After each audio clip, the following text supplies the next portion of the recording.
skinnier little tiny rectangles. Tiny little rectangles.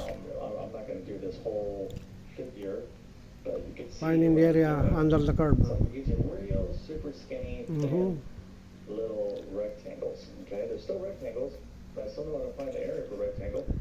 All right, nothing's changed, but now obviously it's up, right?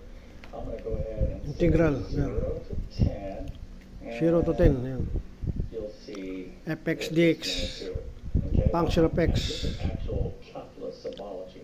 All right, you're like, all right, let's understand this. What is this saying? Well, what this is saying in calculus is the following. This little line right here, this curve, okay, this right here can be described By fx dx. With something called a function. It's just the Function okay, dx the mathematical with respect to x. description of this curve.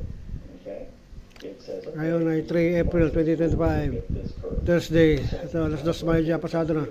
Nanonood ako ng YouTube channel. Ends at 10. Okay, so in calculus, I could say Calculus, this is calculus. find the area. Integral calculus. Start from 0